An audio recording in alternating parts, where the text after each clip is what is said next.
All right, one and done. That's perfect. Perfect. All right, so I am recording the session. I'm going to go ahead and give you all a couple announcements. Thank you very much for being here.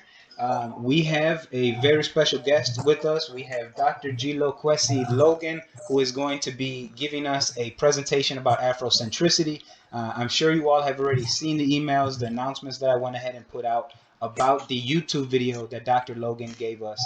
I'm going to be introducing him in just a few moments. Just wanted to get a couple house clearing things with everybody. Again, we already have folks who have coming in. Make sure you mute your mics as I brought that up. I did go ahead and grade your Flipgrid introductions. It was very good to get to know some of you all and meet you all through a virtual Flipgrid. So thank you very much for not only engaging with the Flipgrid, but then putting out some very good content. So I appreciate that greatly. We also do have a quiz that is going to be directly over not only this presentation, but I also did include a couple questions from that YouTube video. So if you have not watched that YouTube video that Dr. Logan sent out for us, make sure you are getting to that. That quiz will be due next Sunday, I believe. Don't quote me on that. Use your weekly schedule if needed. So this is going to be the Sunday session. I know we've had it back to back in the last two sessions. We are going to have a little bit of break from the live Sunday sessions. Our next one is going to be on the 25th of October, where we are going to be holding space for Black women. And we have Dr. Michelle Smith coming in that. We also have Dr. Stephanie Horton, as well as Karen LaCour Rivers, who are going to be giving us some of their wisdom as well. So I'm going to go ahead and introduce Dr. Logan here. I have his bio. So just to give you a little bit of an idea who the man has come into here with us and has given some of his time. So Dr. Gilo Kwesi Logan is an internationally recognized consultant, author, and speaker. With experience spanning over 20 years and throughout 23 countries, Dr. Logan has provided expertly researched and demonstrably effective leadership and diversity training to multinational corporations, nonprofit organizations, school districts, college campuses, and government agencies. In an increasingly diverse, interconnected, and at times seemingly polarized society, Dr. Logan helps leaders and teams develop skills in cultural intelligence in order to achieve their goals of global leadership, recruiting and retaining diverse talent, and facilitating an inclusive organizational culture for the overall growth of their business and employees. At the heart of the work is the belief that companies and teams thrive when its employees can be critically reflective and can safely engage in thoughtful, productive, and deliberate discussions on diversity and inclusion. As a public speaker, Dr. Logan combines this professional and academic specialization in multicultural education with his own personal history.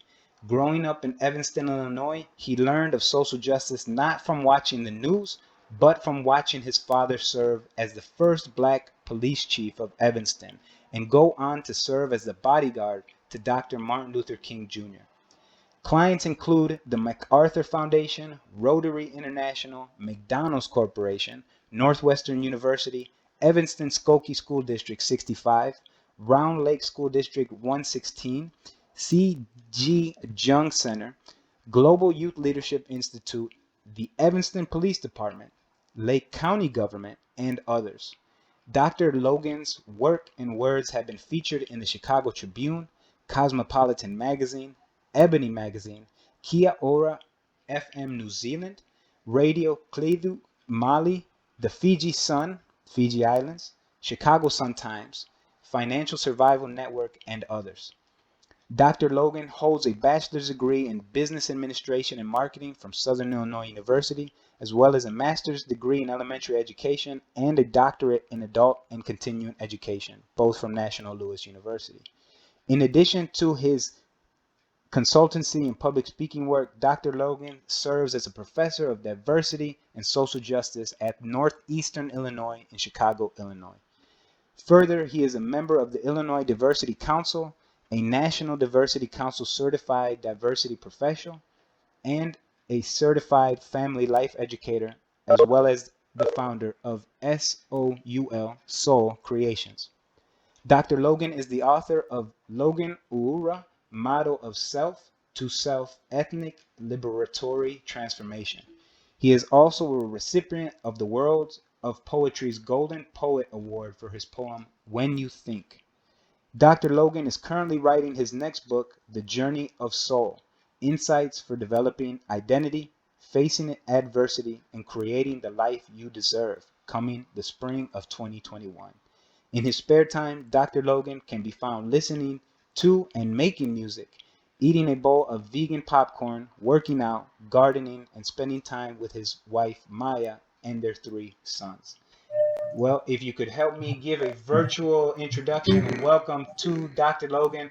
Thank you very much. I'll go ahead and mute my mic, and it is all yours. All right, thank you. Can you hear me? Okay. All right, great.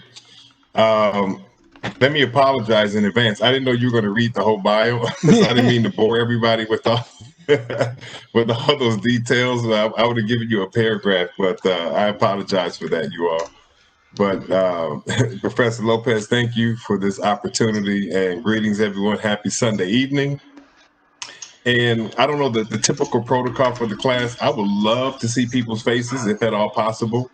But I understand, everybody's not suited for that at the moment. Oh, yes. I enjoy talking to people. So it's already tough. Oh, yeah, even more. Oh, my goodness. This is excellent. So it's already tough enough doing this via Zoom, let alone looking at a blank screen. So anyone who chooses to chime in visually, I would greatly appreciate it. So thank you all. And I just, Professor Lopez, I want to thank you for this opportunity. You all may not have known, I also taught at Harper for almost 4 years, ending in 2018. And I taught the diversity courses there as an adjunct. And I miss being at Harper, and this is my first time coming back. So thank you for that opportunity. And also just, the opportunity to come in and speak on this topic of Afrocentricity. So I really appreciate that. So today I'm going to kind of talk you through a number of ideas. Basically, we're going to touch on the notion of Afrocentricity and what that is or what it isn't. And then I don't want to make this a very academic presentation, although it may sound like a contradiction because you're in an institution of higher learning.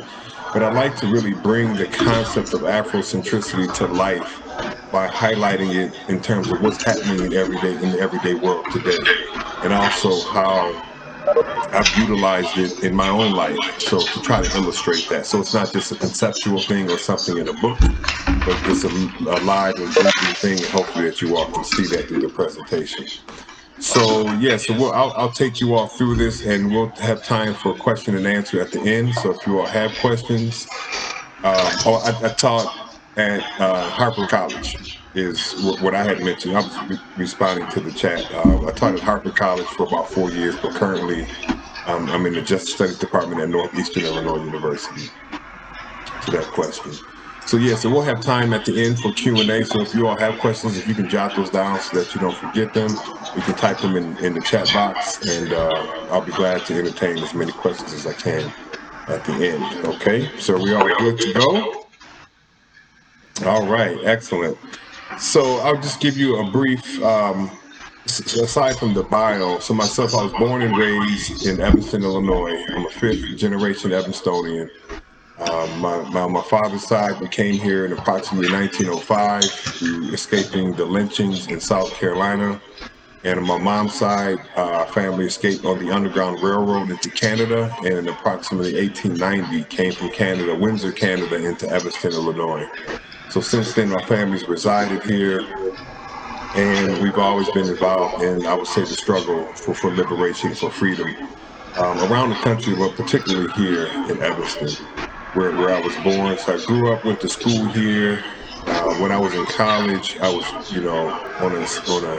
I was trying to figure myself out, like most of us do when we're, the age of 18 to 25 or so. And my process was trying to figure that out in college. And I went to a predominantly white institution, and I struggled with my racial identity in terms of who I was as an African American boy at that time. And coming out of Evanston, I had a false sense of what the world was actually like for a Black boy living in the world. And I didn't graduate on time. I experienced racism in a variety of forms. I had a professor who accused me of plagiarism because he didn't feel that I could produce the work that I did on my thesis. And I ended up not graduating on time as a result of that. And at the end of my time in college, once I got my degree, instead of stepping into my career field, I said, I've been in school since I was in preschool at the age of 3.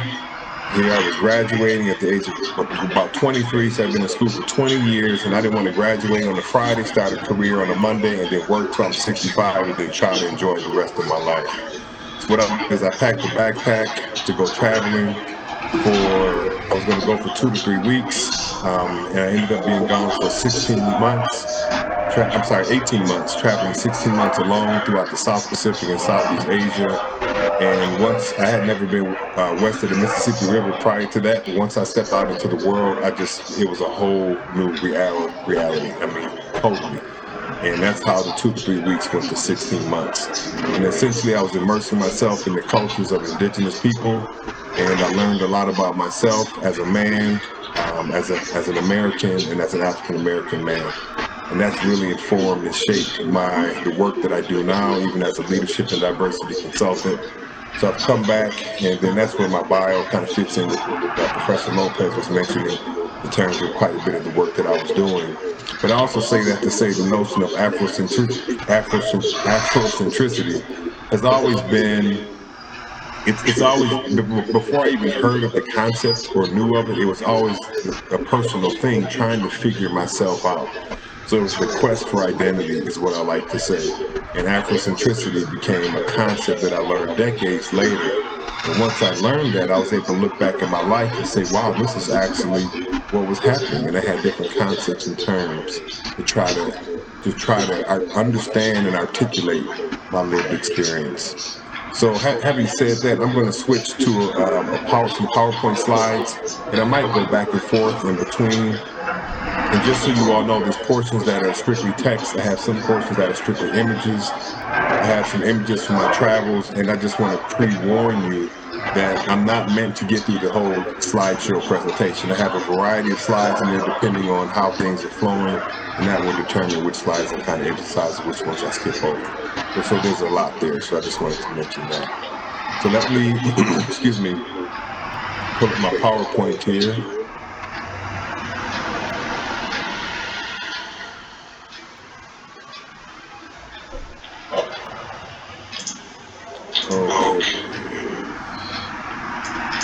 Okay, can everyone see that? Okay, great. And can you all see me as well, or only the PowerPoint? You can see both? Okay, great, excellent. So I'll just jump right into it, and I know that there's a lot of information, but I'm going to try to put it in the simplest terms if I can. Okay. So first, I'd like to say this is the reason why this is my main source of motivation. This is my eldest son, who's now a sophomore at Illinois State University. This is Ulayasi. Here's Olu, my middle son, who's a senior in high school. And this is my youngest son, Ali, who's actually 4 years old now.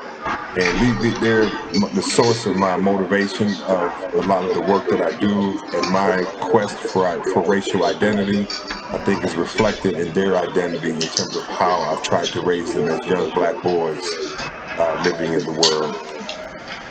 So the question, what is Afrocentricity? I would like, can you turn on I would love to get some feedback, or even in the chat box. I don't know if I can see it when I'm in presenting mode, Professor, but I would love to get some feedback in terms of what that term means to you all, Afrocentricity. And if people are going to do an audio, you'd have to call on them because I can't see them, or unless they did the chat box. But any thoughts, you all? I want to make this interactive as much as I can. What is Afrocentricity? Now, I'm not asking for the textbook definition, and don't do a quick Google search and give me I'm not asking for that. But what does that mean to you at all? Anyone? Yes, actually, before you watch the video. Thank you, yes. So an emphasis on African culture and its impact on society. Good. Good. Anyone else?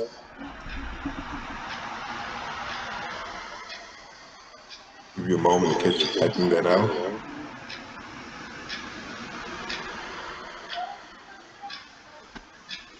Anyone? Okay, well, if you want to still type your response in, feel free as we go. It was, to me, something I had only heard, or I missed that.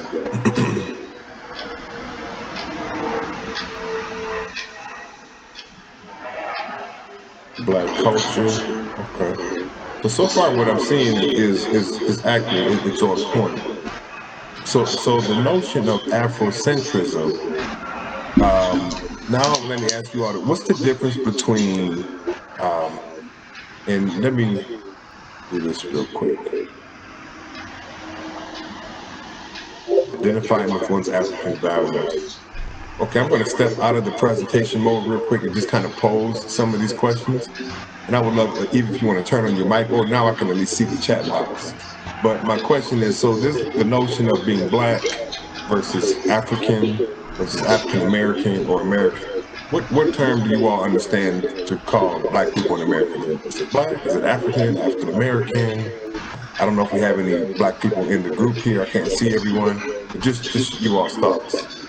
And again, this is not a test, so even the wrong answer is fine. I'm just looking for participation. African American, okay. African American.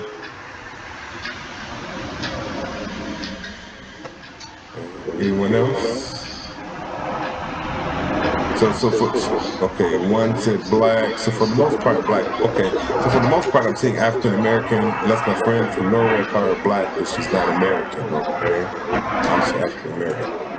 Black. Okay, so for the most part, I'm seeing Black, African American, and it's interesting because depending on our generation, some people will say Black. My grandfather would say Negro, actually, or some people may say African American, and I'll come to those terms in a moment. Now, what about between African American History Month or Black History Month? Which one are you all? Which term are you familiar with? Both. Okay. Black history. So I'm saying both or African American history. Okay. And then what race is Kamala Harris, the Democratic vice presidential nominee? What race is she? What would you all say? I mean, that could be a whole topic itself, but in brief.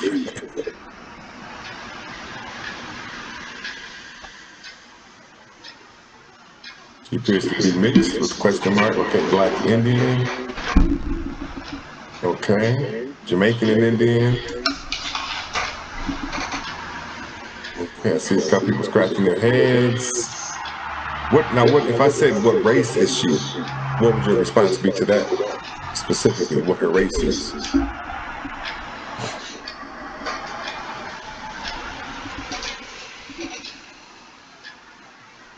Okay, don't stop on me now.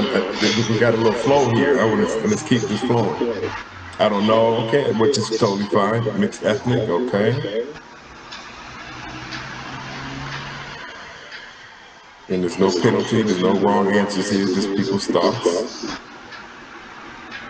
Okay, would it change if I asked you what was her ethnicity? Is that Black or African and something else? Okay.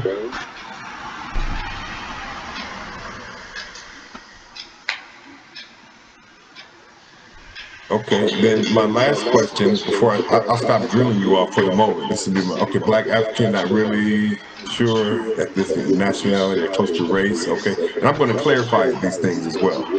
And so then, lastly, so is the term Afrocentricity? Is it Africentricity? So Afro or Africentricity?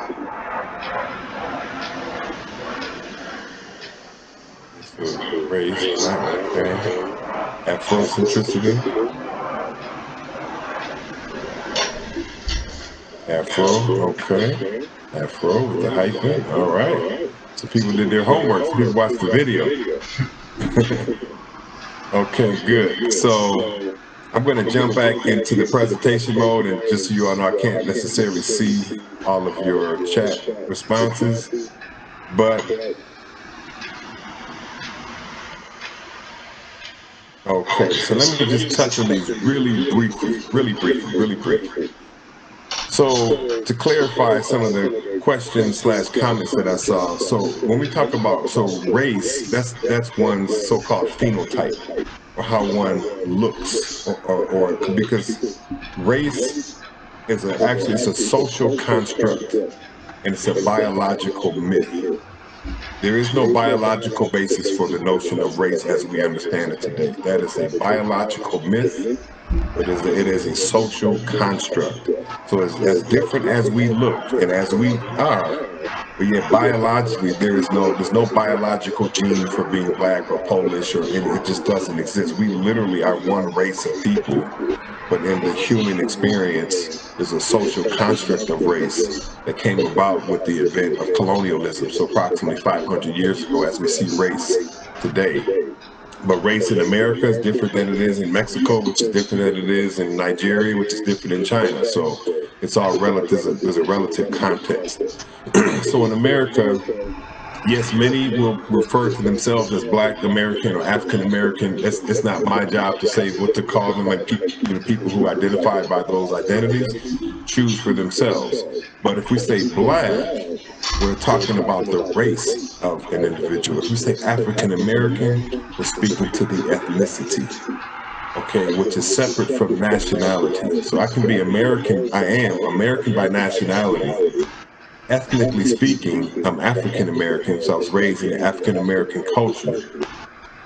But yet I can be Black, but not necessarily African American. I could be from Jamaica, like Kamala Harris's dad was, So that's a different notion.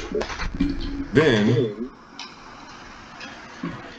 we have African American History Month or Black History Month. It started out as Negro History Week by Carter G. Woodson. Then it went to Negro History Month, and then it became known as Black History Month.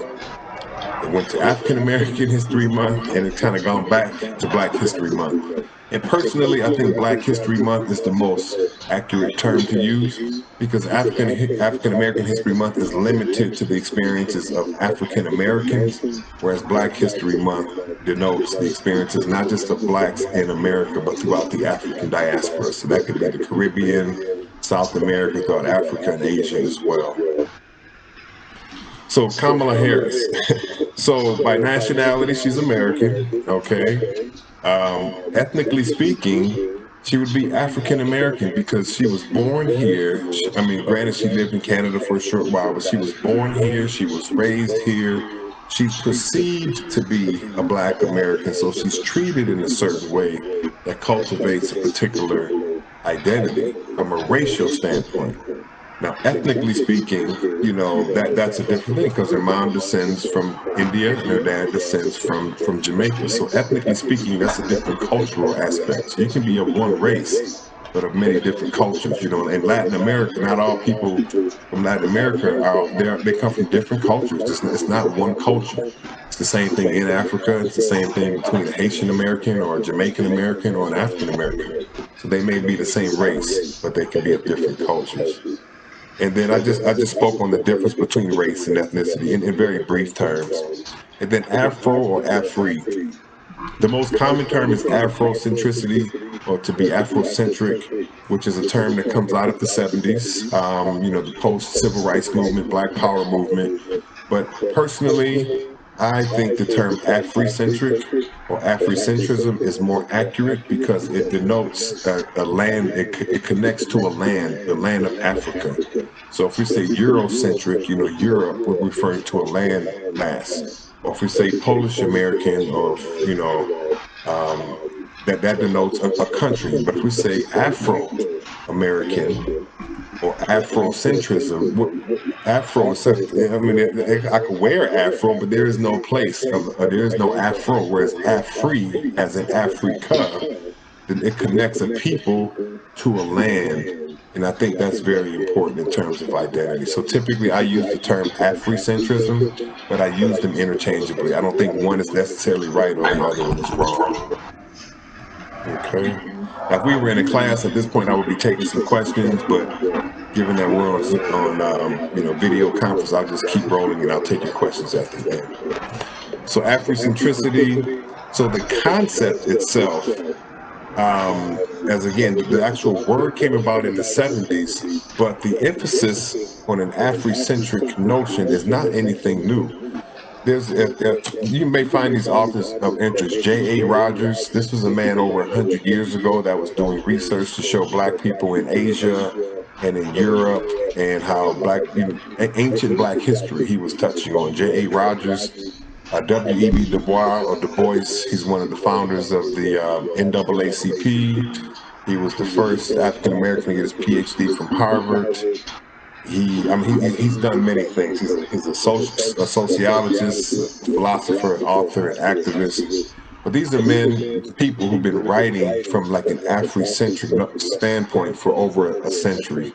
Carter G. Woodson, he coined the book, The Miseducation of the Negro. He was the second African American to get his PhD from Harvard after W.B. Du Bois or Du Bois. And Carter G. Woodson's Miseducation of the Negro is a very seminal publication, very important to the notion of Afrocentrism, or what is it, looking at the world through an Afrocentric lens. And then Frederick Douglass as well, a great orator from the 17th century, actually. So the emphasis on an Afrocentric worldview is not new, but the concept came about, the actual term, I should say, came about in the 70s. So Afrocentricity contends that the most effective and fruitful way of studying and understanding African people is from their own experience. So what happened with colonialism is that Europeans, as they colonized the world, they had the power to define who these people were, if they were savage or not, if they were heathen, what was good, what was bad. They basically rewrote world history through their own lens. That's why I call it a Eurocentric worldview. Whereas Afrocentricity speaks to African people, looking at if we want to know about these people, let's see how they see the world through their own lens. So people have their own sense of agency to define their world, their reality, and their worldview. And colonialism and slavery robbed many people, particularly indigenous Native Americans and African people, robbed them of that indigenous knowledge and that indigenous worldview of who they are. So Afrocentricity, according to Asante, whose video that you all saw, he says, so it's a methodology. It is a way of doing research. It's a way of life. It's an orientation in terms of from which angle you're looking at the world. And it speaks very importantly to quality of thought.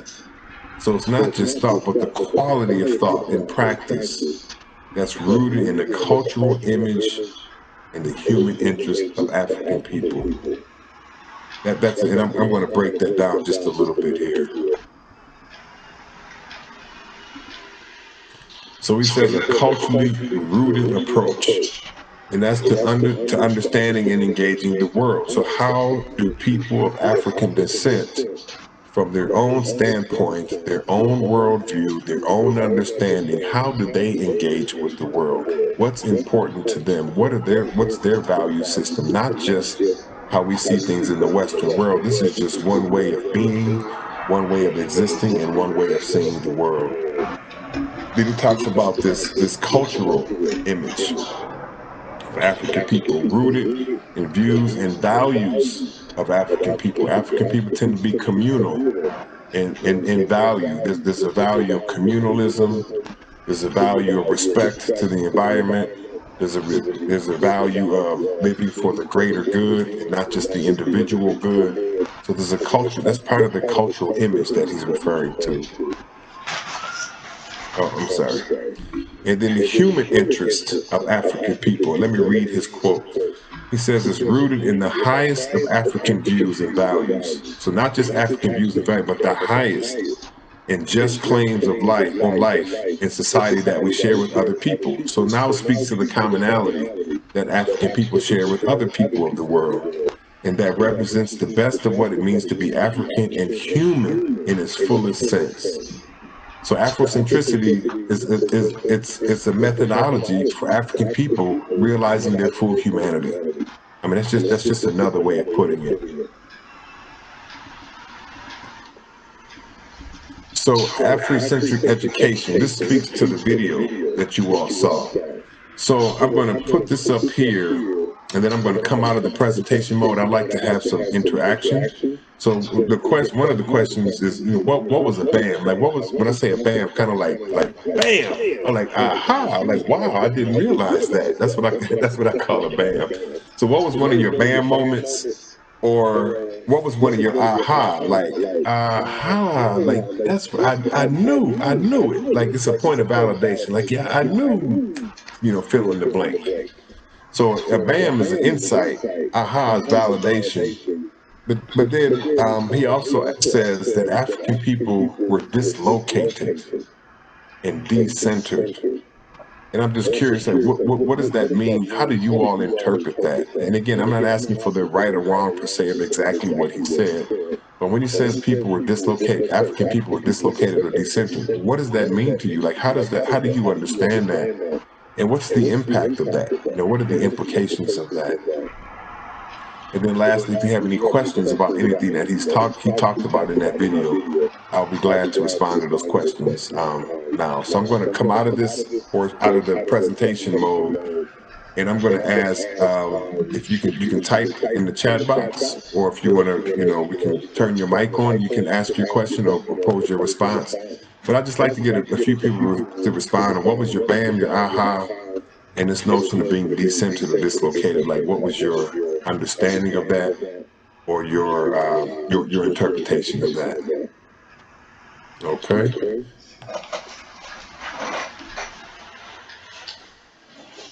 So, any responses? And I'm fine if you want to, turn on your mic. I think that would be great to hear people one at a time, or if you want to type it in the chat box, that's fine as well. So let's start with the first one. Anyone, a BAM? Like, what was an insight from that video? What was something that you learned, or something that was informative? I would love to hear your voices and not just mine.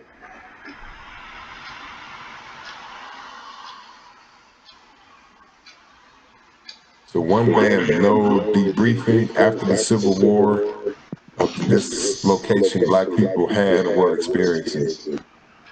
Interesting. Yes.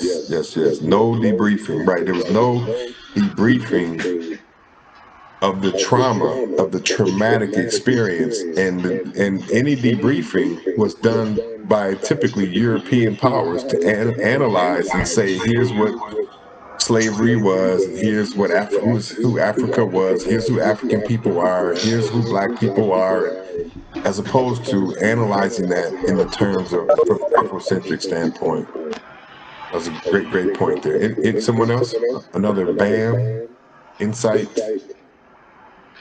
point of learning. I didn't. Oh. Sorry, I didn't want to interrupt. I just I figured you wanted someone to turn their mic on. Yes, you're good. My BAM moment was the European-centric, even in the United States, the European and American-centric focus on the white perspective in public education. I'd never really thought of that before, but I can see how really jarring that would be to focus on the experience of someone that's not your own when you're learning. I feel like that would be really, really disorienting. And I feel like that's also one of the long-term effects of displacing Africans from Africa. Is it makes it much easier to keep them in a cycle of being downtrodden, because it's really hard to band together when you're disconnected from your identity. Very well said, and very true, very powerful. And education education. That's one of the systems that was used as a tool for oppressing people. And I mean, it's used around the world. I mean, and it's not just focused on Black people. I mean, even just women. I mean, when at what point, for how many hundreds of years, were women not even included in history books, right? And then when they were given a small portion, and then maybe a section of a chapter, and that's changing. But that's true for all kind of other identities. But today we're speaking of Afrocentricity and how that applies to Black people. So, Owen, you touched on a number of key points with that. Thank you. And see, Kathy says American dislocation was eerily similar to what happened to American Indians. Decentralization created loss of identity culture, absolutely. And you're absolutely right that And that's something that's common from, and I've seen this firsthand experience, having traveled, lived around the world.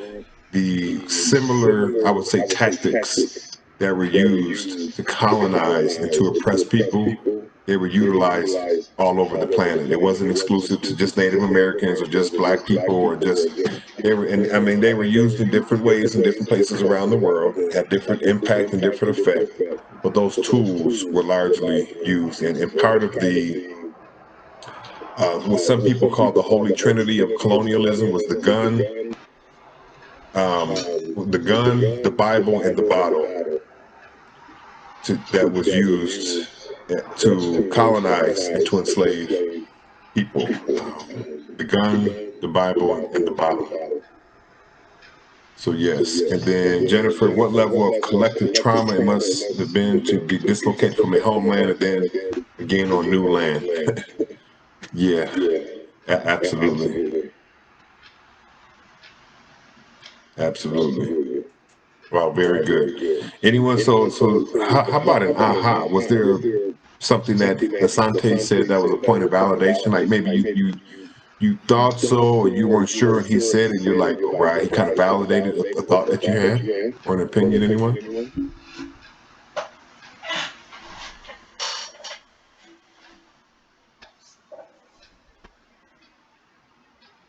So I had a partial aha moment. I was aware that education was being used to oppress minorities just in general.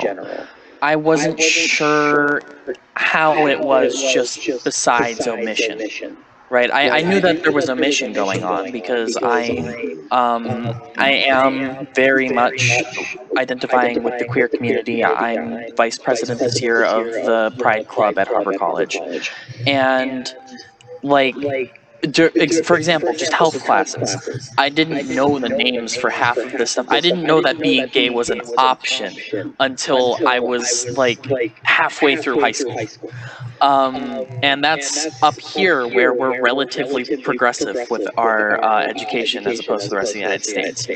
And it's an important part of me, but it's not necessarily the biggest part of me. It's not my entire identity. Being African American is, I would imagine, is much more encompassing of who you are as opposed to being queer. And not having that representation, because there are some people who don't know that they're queer. They eventually learn it. You can't not know that you're African American. You can't not know that. It's just you know it from the second that you're able to recognize it. And my one of my friends, she lives in Lafayette, Louisiana, and she's an elementary school worker. And she works in one of the richer neighborhoods, which makes it mostly white. And there was one African American girl that was crying during recess, and they felt left out. They felt targeted, and they're like, it's because I don't remember, it's because I'm Black, essentially was what they said. And the fact that a child that young is able to, like, they were in like first or second grade, and the fact that a child that young is able to recognize that they're that much of an outsider just for something that they can't help is just, it's awful. And hearing what the gentleman said in the video was very much an aha moment where it gave me more information and validated a suspicion that I had. Mm-hmm. Wow, very interesting. And Owen, what you touched on also highlights the fact that all people who are oppressed, you share some similarities, maybe in different ways. But Owen, as you mentioned, just omission, right? I mean, that's one potential commonality. Marginalization is another potential one. Exaggeration, over exaggerating attributes or behaviors or things to certain people. I mean, these are things that are done to people who are oppressed, and in different ways, but there's similar kind of like tactics or methods that are used. So, well, great. Thank you for sharing that. That was, I definitely appreciate it. I appreciate the interaction, you all. So we'll get in as much as we can here. So unless there's anyone else, I'll go back to my screen here. Oh, I'm sorry. The whole notion of being dislocated or being decentered. Just what was your understanding of that? Or how did you interpret that? Or how do you make sense of that? Of African people being dislocated or decentered?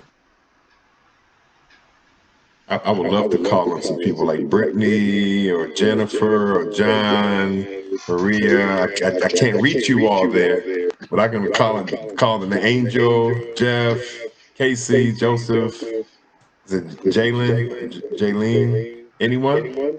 Brittany? Is it Teresa? Teresa? I know you've been participating, so I appreciate that. Kathy? So by decentered or dislocated, thoughts? Anyone? So Jennifer says decentered to me is being sidelined. That becomes a supportive role in society. Yes, that's part of the marginalization. Kind of, you're put out on the margin, and you're not central to notions of what it means to be a human, or to notions of education or science and technology. To any aspects of society, you kind of put in a supportive role, and you're supporting or serving those who hold the positions of power in society. Anyone else? One more? Anyone? Okay, Angel, when African people are dislocated, they lose a large sense of their identity and disassociate from their own culture. And my understanding or comprehending that well, you are very much so. Because you become dislocated from the sense of self. Essentially, you become disconnected from that, and hence many Black people in America are Black by race, but not necessarily how strongly. The question is, how strongly do they identify with what it means to be Black? And then you have different Black people who have different notions of what it means to be Black, depending on how they're socialized by society. Depending on their own racial identity. And, some people attribute certain behaviors to being Black. So even Black people struggle with that, because it's a question of who defines what it means to be Black. And that's something that's an internal struggle, but it's also an external struggle in terms of how that's being defined by the external society in which we live. Jennifer, there's no reason to record achievements or history as a byproduct of this decentering. Absolutely, because if you're decentered and you're on the margins, and you got a sideline role, what achieve? Just look at the notion of Black people. And I know, so I've lived in Africa for almost 3 years. I've been there a couple of times. And even for myself as an African American, when I went there the very first time, I was just amazed at. It was quote unquote normal. There was technology and cell phones and TVs and cars, and they had all of that we have here in a different way, but let alone the history and the fact that they were smelting metals in the continent over 3,000 years ago. So like just in certain medicines that were invented there, and the human civilization began there. So it's not just important that the first people were Black, but it's the fact that human culture and civilization was cultivated there. But to Jennifer's point, but where was the recording of that? African people had that history and that knowledge. Native Americans had that history and that knowledge of themselves until the conquistadors and the Europeans came and burned the books and destroyed the history and kind of rewrote the narrative. And that's very it has a negative impact on people's identity. Angel says that's what happened to me. Interesting. I would love to hear more about that if you care to share that. And then is it Micah says you get left off to the side and get forgotten. Casey reminds me of the privilege I have in being able to know my ancestry and the pride and unity it offers. Absolutely. That's part of the privilege. I mean, you can, if you're white, typically, and I'm sure there's different ethnicities of being white, but you can go to school, and what you're learning in school supports the culture that you have at home, and you see yourself reflected at home, and even way school is taught, even way lesson plans are structured, even the way, in terms of teaching styles, it caters to there's different cultural learning styles. But are those woven into the classroom experience, let alone just the diversity of books and curriculum and images, but let alone how about the teachers and how is that reflective? Like our children going to school and seeing themselves separate from how school is taught. Is it very individualistic or is it more communal? I was a former elementary and middle school teacher, and I made sure to kind of tap into the different ways that students learn. So I was very deliberate behind having individual assignments because the Asian students tended to excel better at that, than the white students more so. And next, and then when I had communal group projects, the African American students and Latinx students, they tended to do excel in that. A lot of times the Asian students were kind of struggling to find their way in, but it's a matter of the mixture, our teachers catering to the variety of cultural learning styles. So all of that is reflected, and a whole lot more in this notion of how these different identities play themselves out in school. And then we have John says, it reminds me of the privilege I have in being able to know my ancestry and the pride and unity. Oh yeah, I'm sorry. Absolutely. So yes, you all are on point with that. Any questions about any of that? Otherwise, I'm going to go ahead and move on. Okay. I really appreciate this. So this is and everyone can see my screen, hopefully. Yes? Okay. So this is the book. This was the seminal book, 1980, that Asante wrote, that really kind of grounded this notion of Afrocentricity or Africentricity. And this book is very powerful. It has academic and social implications. So it's not just an academic text. It's not just a research-based approach, but the social implications of how does that impact the lives of people, of African people. So he provided the category of Afrocentricity, but he also provided the literature, the research to back it up. And he established a lot of the concepts that's central to Black studies or African American studies in the academic setting. And again, he focused on the centeredness of African people, or centering them in the center of their own stories and not being on the margins. He talks about African agency, how Black people have historically, just as all people though, this is true for all people, have a capacity and an agency within themselves to actualize and to realize certain realities. But slavery and colonialism robs people of some of that sense of agency. So he touches on that and the methodology and the intellectual production. Again, it's one thing to see, the stereotypes of, Black athletes and playing sports and music, but are we going back to see, the contributions of African people on the continent, around the world, or in America to science and technology and the medicines and history and writing and et cetera? Like, are we even seeing that? Do we even believe that it exists? So I'm going to take the notion of Afrocentrism or Africentrism and relate it to some things that are happening in our society today, because I just want to draw the parallel from these concepts to real world application. And Juneteenth. So that's and again, I won't go through the history of each one of these, but I think this year, unlike any other year, this African American holiday became much more known. Juneteenth is also known as Liberation Day, Emancipation Day. It's when Africans in America.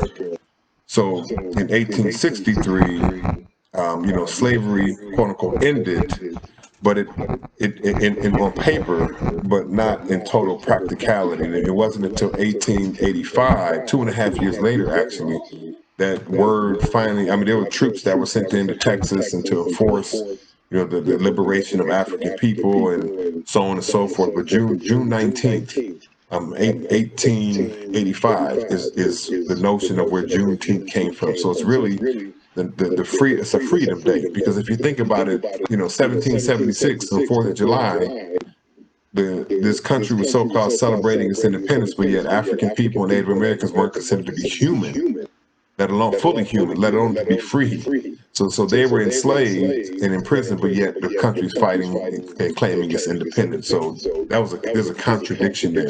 And Juneteenth is the actual celebration. So it's a celebration like I celebrate, my family celebrates. I did not grow up celebrating these things. I didn't know anything about it. I come from a middle class Black American family, suburban family. Hello? I come from a middle class suburban family in Evanston, Illinois. They were not culturally grounded in these kind of ways. So these were things that I've learned as an adult and chose to practice and bring into my own existence and to raise my children by.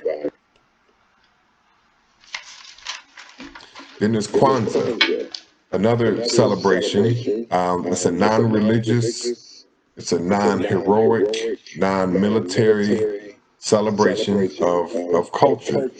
So there's 7 principles. I won't go through the 7 principles, but basically Kwanzaa was created or invented or founded in 1966 in Oakland, California. Maulana Karenga, he's a professor, and he's the one that started it. And it was a small group of people, of like 20 to 30 people in his living room. And they came around and he used concepts that he experienced in his travels to East Africa. He brought that to the Americas and said, you know what, I think this would benefit my people here.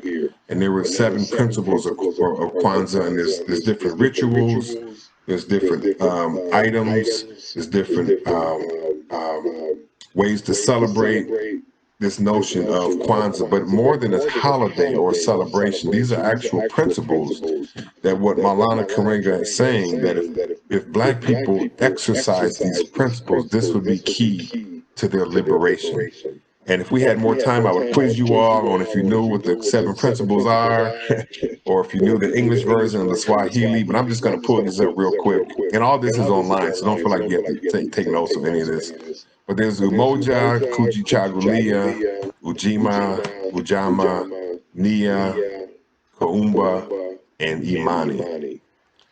Or unity, self-determination, collective working responsibility, cooperative economics, purpose, creativity, and faith. Or we can look at it as there's unity in the family, in the community, in the nation, in the race. Because if you know that's like you can't bring that to the world if you don't have that within yourself. That's the notion. Self-determination. And again, that's central to just being a human being. It's central to the African experience as well. But to be responsible for your own conduct, your own behavior, for actualizing your own reality. There's Ujima, collective work and responsibility. Your problem becomes my problem. I help you out, you help me out. We do this together. That's how and that's still prevalent, largely in the Black community. Ujima was something that had to be exercised in order for Black people to survive the oppression in this country. They had to come together. They had to work together. They had to help each other out, get each other's back. There had to be a sense of unity, some self-determination. Like all this was part and parcel of Black people freeing themselves from slavery. Ujama, cooperative economics, you'll find that in some communities here in the United States, particularly the Chinese American community. Here in Chicago, I forgot the latest numbers, but if you look in the Chinese community here in Chicago, when $1 is spent in their community, I've heard various recent numbers between 7 and 11 times the dollar goes from one hand to the next, and it's all within the Chinese community before that dollar leaves their community. That's the notion of cooperative economics. So it's working together, supporting each other's businesses. And I'll just use Evanston as a quick example. Before integration, Evanston was it's still a very segregated community. In the Black community, there were over 40 businesses in the Black community during segregation. So they had to support one another. They had to meet all their own needs. And right now, I live in that community in Evanston. So we had our own school, our own hospital, our own YMCA, There were doctors, there were lawyers, there was a gas station, pool hall, barbershops, like all of that. When Dr. King came to Evanston, that's where he went. After integration, years later, almost all of that is gone, and the Black business district in Evanston is nearly decimated. And you can see that if you come to Evanston today. And what happened partially is that notion of Ujamaa, that cooperative economics, kind of left as well. So my father had a business in the Black community, and with integration, he had a corner store. And there was a Greek gentleman, a classmate of his, who opened up another convenience store right across on the next block. So there were two convenience stores, and in a matter of 4 years later, my father was out of business because now Black people were going to the Greek convenience store versus his convenience store, because somehow the notion that those can of beans and milk was better than that in the Black store, my father was out of business. So the cooperative economics was lost. So purpose, remembering the history and the customs and the tradition of African people. So when you look at a lot of the struggles today and the killings that are happening in our society, and there's a collective consciousness, there's a collective memory of Black people. So when an incident happens, it's perceived through the lens of what's been happening historically, and not just as an individual incident. Kuumba creativity, finding creative ways to problem solve and to liberate, essentially. And Imani, having faith. Typically, African people tend to be very faithful people. I'm not saying religious, but very faithful. And having faith in people, having faith in a higher power, having faith that there's a better day, and etc. So Maulana Karenga came up with Kwanzaa to say there's 7 days of Kwanzaa, there's 7 principles, each day has its principle, and he's saying that if Black people practice these principles, we would help to uplift ourselves out of the condition in which we're in now. Another one is Sankofa. I don't know if you all have ever seen this symbol. There's another image for it that kind of looks like a heart, but Sankofa is a mythological bird. You find this in Ghana in West Africa. It's a mythological bird. I'm glad I saw a portion of that question. I didn't see who it came from, but so Kwanzaa is a non-religious celebration. I thought I said that, but Kwanzaa is non-religious, and it's open to all people to celebrate. Actually, I co-host and facilitate the largest Kwanzaa celebration on the North Shore every year in Evanston. And anyone can participate. I would invite you all to participate. This year, we're going to be doing it virtually, but it's a very inclusive celebration, but also it's totally non-religious. So Sankofa, a mythological bird, you'll find this in Ghana. It's a bird that's walking forward with its head backwards, and you'll see that jewel, or it's a gem in its mouth, and that's symbolic of knowledge. That's symbolic of knowledge. And there's a couple of quotes or proverbs that go with the notion of Sankofa, and that is, it's never too late to go back and fetch it. Like if there's something that you need from your past or your history or a lesson that you needed to learn, learn it, go back and get it so that you can move forward in a better way. Or if you don't know where you come from, you don't know where you're going. So that's another notion of Sankofa. So it's not going back. So like myself, I'm not trying to, as an African American, I am not trying to become an African 500 years ago before my ancestors came here. That's not what Sankofa is. Sankofa is the question of, okay, but what knowledge was there? What practices, what rituals, what traditions that we had that sustained us and got us through, that maybe I need to go back and capture to help me to move forward in a better or a new way. That's the notion of Sankofa. And again, these are all concepts that are utilized in everyday life today for many, not a lot, but for many Black people. So then John Mbiti, he's a Kenyan, he's a minister, he's a professor, he's a scholar, but he came up with the notion of, so you all have heard of I think, therefore I am, I'm assuming, Descartes, the French philosopher. Okay, so I think, therefore I am. But in the African-centered world, the saying is, I am because we are. And because we are, therefore I am. That's how existence and reality is measured. It's a collective aspect. How do I know I am? Because we are. And because we are, therefore I am. I'm a part of a bigger whole. It's not a cognitive thing. I know I'm in existence because I can think. Like the notion I think, therefore I am. That is not what this is. This is something very different. But again, another concept. So before I go into the second to last portion here, let me ask if there are any questions over anything that I just mentioned. I know I'm throwing a lot at you all, and there's not a lot of engagement here, so I apologize for that. But any quick questions? What was the name of? Oh, I think therefore I am. So there's actually so there's not a name for that, but the name that you saw on the slide, it said Ubuntu. That's UBUNTU. And Ubuntu is actually a Southern African concept term that means humanity. So Ubuntu is, and if you know Nelson Mandela, Archbishop Desmond Tutu, like very prominent Africans and South Africans, and they utilize, they believe, they taught that this Ubuntu theology, this Ubuntu philosophy. I mean, it's the notion of being a human being. And part of what like Archbishop Desmond Tutu says is you can't be a human being by yourself. Like you become a human being through your interactions with other human beings. We cultivate each other's humanity. So as we live in isolation, like that's counter to being a full human being. And but it's really more so about a balance. So Ubuntu was that word. And even Dr. King, he spoke of the principles of Ubuntu, although he never used the word Ubuntu.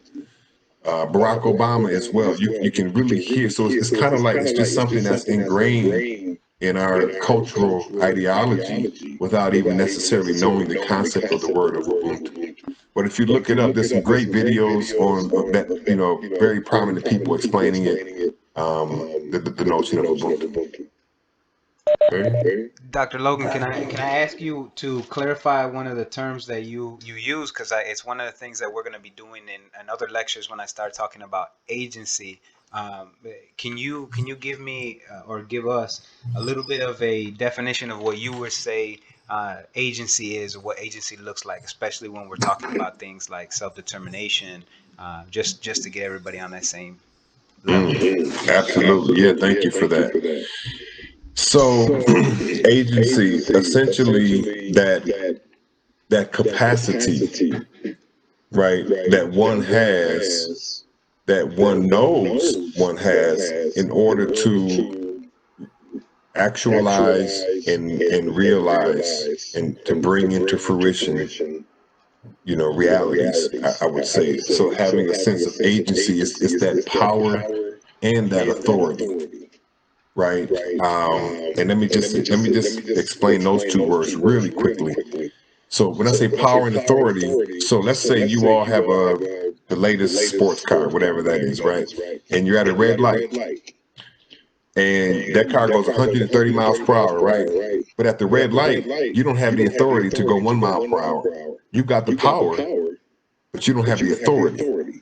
So the sense of agency, particularly for Black people, is like us developing that power, so hence we talk about systemic racism, changing our systems, changing our institutions, changing our policies and our laws and rules and regulations and organizational values to give us to increase power, if that makes sense.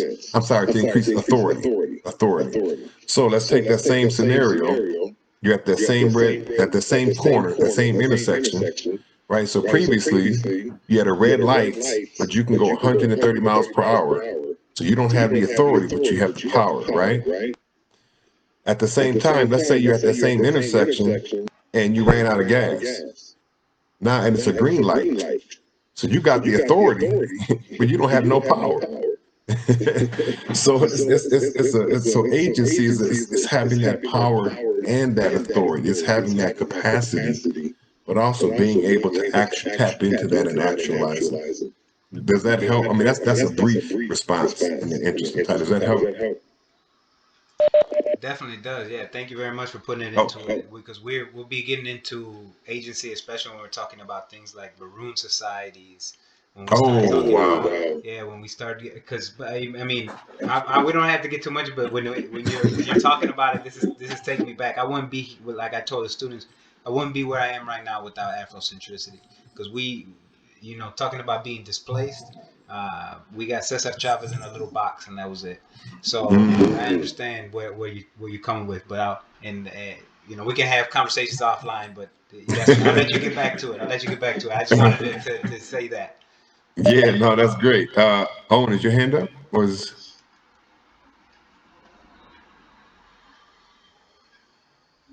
you're on mute, Owen, or Sorry. I have an automatic muting thing on my microphone that I turn on, so just in case my mute falls off. I'm having a hard time putting this into text, so I'm going to try and ask it out loud. You said the capacity that agency is the capacity one has, that one knows, that one has in order to actualize realities.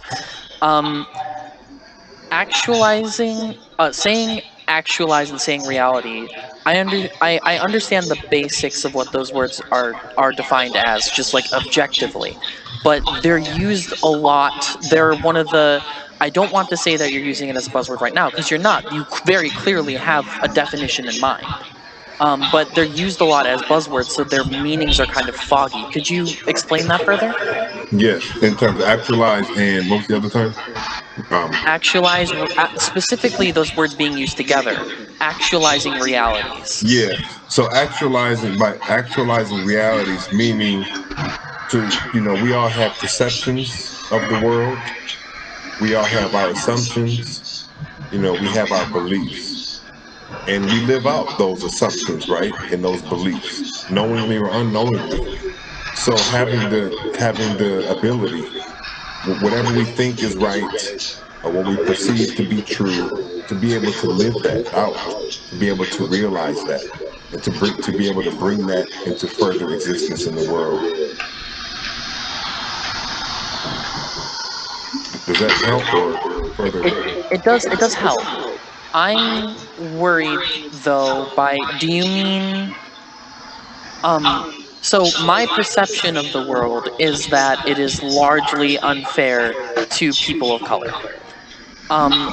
If I'm living out that perception, you said you wanted to bring the perception you have further into the world. Do you mean the reality that you want or the reality that you're living in? Because I think, isn't it problematic to bring out the reality that you're living in more if it's a problematic reality?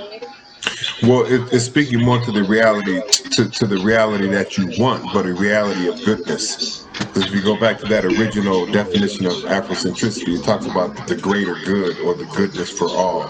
So it's speaking about bringing about the goodness in the world, essentially.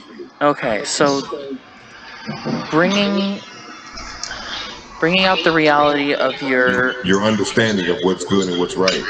oh, okay, so it's not necessarily a reality yet, you're just trying to bring out that reality. You're trying to live it out, bring it into, yeah. Okay, thank you, Yeah. that's very helpful. No, thanks for the question. That's a great, like I said, I'm trying to squeeze a lot in a little time and I'm chopping it up. So I appreciate the questions. Is that Jeff? Yes. Okay, so we were talking about power, and I think one of the great struggles of most minority groups, or what I think about, is whenever a different group tries to gain more power or at least express themselves in society, there's members of the majority that see that as a threat. How do we make progress when it just seems like there's always so much pushback? Yeah. And I wouldn't even necessarily equate it with majority and minority, because you can have the minority in power. You can have the minority, but with disproportionate power. Well, to be fair, I was using the term that way. Like, for example, in South Africa, the majority with the majority minority. That was how I was using the term. I see. Yeah.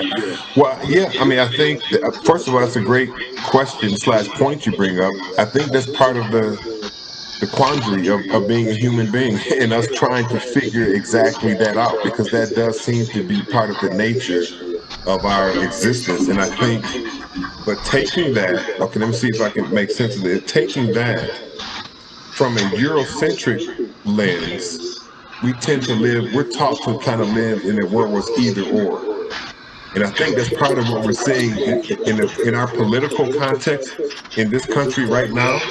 I think that's part of what we're seeing. It's an either or thing. That's very problematic. Can everyone put mute on, please? Someone has their mic on.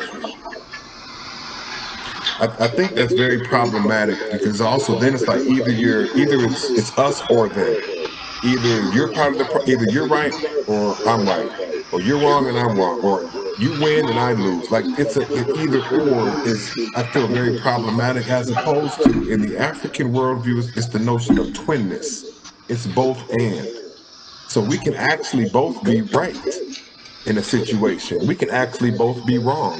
If I'm in a marriage and I've got a dispute with my wife and we got this quarrel, or your spouse, or even a friend or a sibling, we could actually both be contributing to the problem. It's not necessarily just one or the other, but we tend to look at it through this lens of either or. So to your question, Jeff, yeah, I think that's part of the perplexity of the human experience, trying to negotiate that kind of like that battle. But as we try to problem solve that, I think the African worldview, the Afrocentric perspective, has great value to lend the world, because of the notion of the twinness and the both and, as opposed to the either or in the situations like that. Does that make sense? And I think that's that's part of the value of diversity. And I'm biased because I'm a consultant, right? But that's part of the beauty and the value of diversity. There are diverse worldviews. There are diverse problem-solving styles. There's diverse philosophical viewpoints. There's diverse understandings of what the value of education is. In some cultures, education may be for getting a job, kind of like here. For some, it might be for self-actualization. For some, it might be for realizing the greater good. For others, it might be to realize their divine self. I mean, so there's so many different worldviews that if we can benefit from these, as opposed to just trying to pick one or the other. And I think a lot gets lost when we look at it that way. I'll go ahead and take more questions, because I know we only have a few more minutes. Yeah. I'll still close out on my other points, but any other questions while we're at this point? This is great. I really appreciate these questions. I'm going to respond to Jennifer. She said it's speaking, but also being listened to. That is, yes, it's circular. It's speaking and being listened to. It's giving respect and being respected. It's loving and being loved. It's a circular worldview, as opposed to very linear. So hence you will find, and I know I'm assuming Jennifer didn't mean this literally, but I'm going to take it in the literal sense. You will find a lot of Black people all over the world, largely, we tend to, like, in conversation with one another, it's not always one person talks, okay, then the next person talks, then the next person.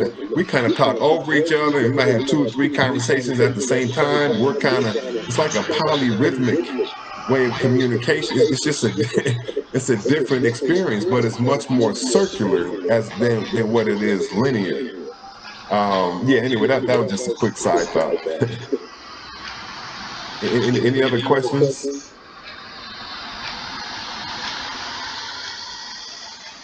Okay, then I'll just mention these last few points really quickly. And I just want to personalize these notions of Afrocentricity. Excuse me. And I'll just go through these really briefly, because each one of these is its own story.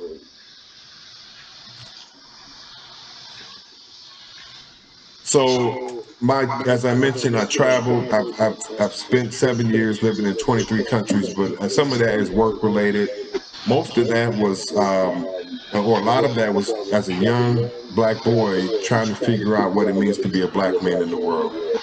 And to put it short, so even just the notion of travel. My first time overseas, I traveled with three of my best friends. They were all white, but when we were traveling, we went to the Fiji Islands, the first country, and what came out within the first few days, they were tourists and I was a traveler.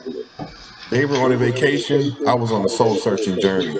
So like the whole Afrocentric notion even to travel was entirely different. So we stayed on a resort. They were looking for, where can I get a Budweiser and read a Stephen King novel and listen to the Rolling Stones. And I'm looking at the indigenous people like, wow, how are you milking this cow? And how do you get this fish from the sea? And how are you climbing coconut trees? Like, it was just an entirely different experience. But even in the sense of how we travel was, I think that notion came to life. My dissertation, I did my doctoral research on the notion of racial and ethnic identity development.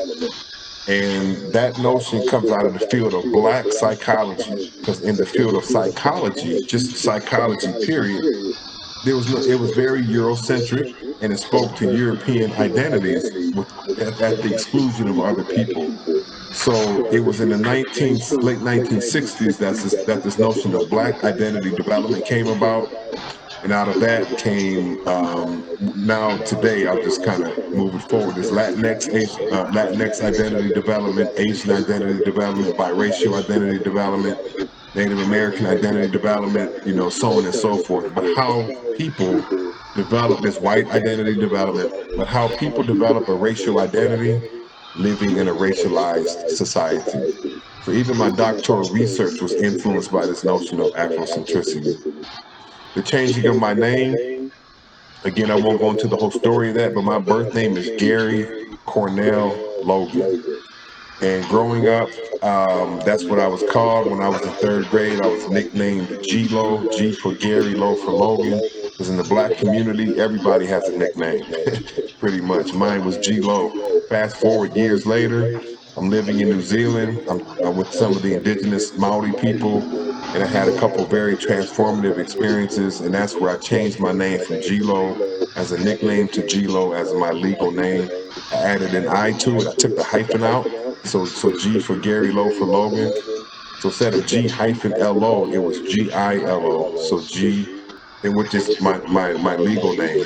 But again, that was part of that was a reflection of my experience with Afrocentricity and just my own identity development. So it was not at all trying to get an African name. It was simply looking for meaning and purpose. And when I asked my parents, why'd you name me Gary?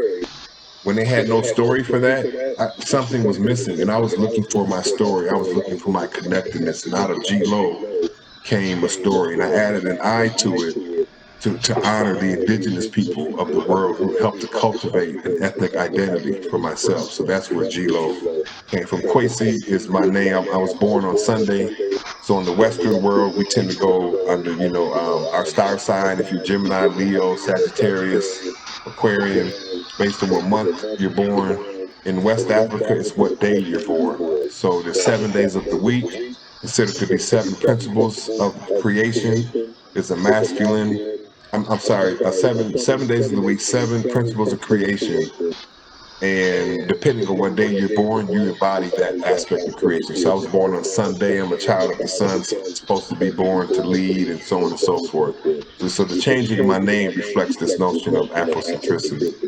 Naming ceremonies. So when my sons were born, you saw their slides. My first son's name is Ulayasi Selassie Kwabena Logan. My second son is Olu Seku Tafari Kwaku Logan.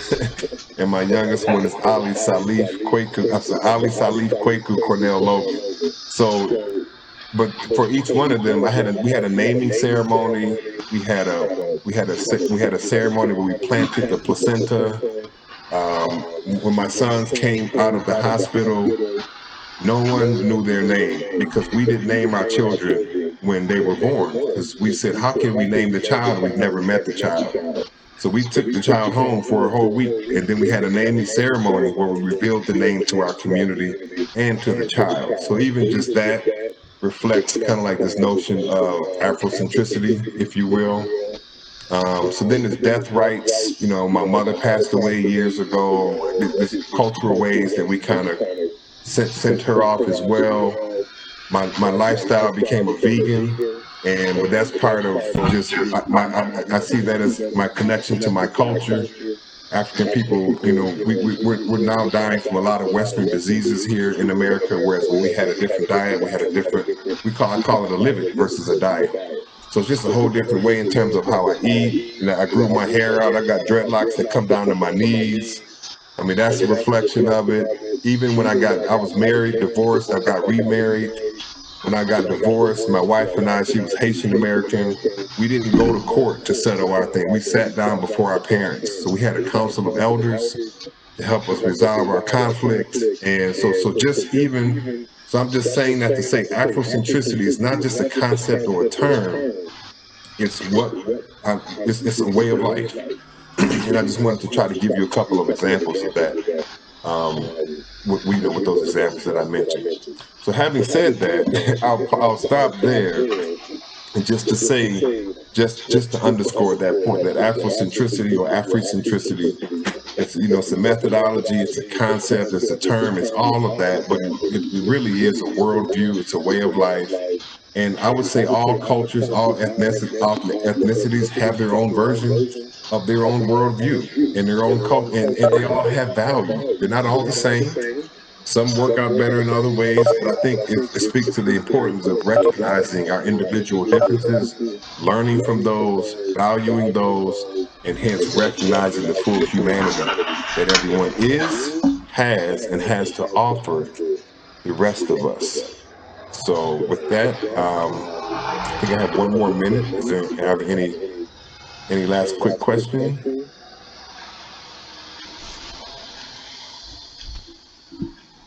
Or comments? Bang, ahas, or John Casey did ask a question a little bit ago. They asked, what did a tribe called Kwesi do for Afrocentrism? Oh, wow. I don't know how to answer that in such short time, because I don't even know if everybody knows what the Tribe Called Quest is. How do I answer that in short? The Tribe Called Quest, so I grew up with the Tribe Called Quest. It's a hip hop group. Some people would say rap, I call it hip hop. There's a difference between rap and hip hop. And for many in the Black community, they brought about a sense of cultural awakening, and they became a voice for a certain lived experience. I mean, that's about the best I can say in a few seconds. That's a great question, though. It's just that I don't have a lot of time to respond to that. That's a great question. Hope that helps a little bit. I love your headdress. Thank you very much. And where can I learn more about the concept of both? And actually, I have some resources. Who sent that? Oh, John. I could, if you want to and I feel free to, if I can provide any other resources to you all, Professor. Maybe if you want to collect some questions, or I'll provide you all what I can. Because again, I barely even skim the surface of one grain of sand in the whole beach right here. So, but if I can be of further service with that, I think you might be able to Google and get some information on that. The concept of twinness, I'm not sure what you'll find exactly on that, but that's how we phrase the both and thing, as the concept of twinness. Anyone else? Any questions? Thank you. Okay, how about can I do a quick round of can you give me a word? Okay, I just talked for the last like 3 hours. Can some of you haven't responded to that? Can you give me a word as to what you think, how you feel? It doesn't have to be good, just it is what it is. Or a takeaway, or I know we're running over time and I don't want to keep you all, but anyone, can you offer it? Complexity, yes. That's yeah. Anyone else? A few more, one more, two more.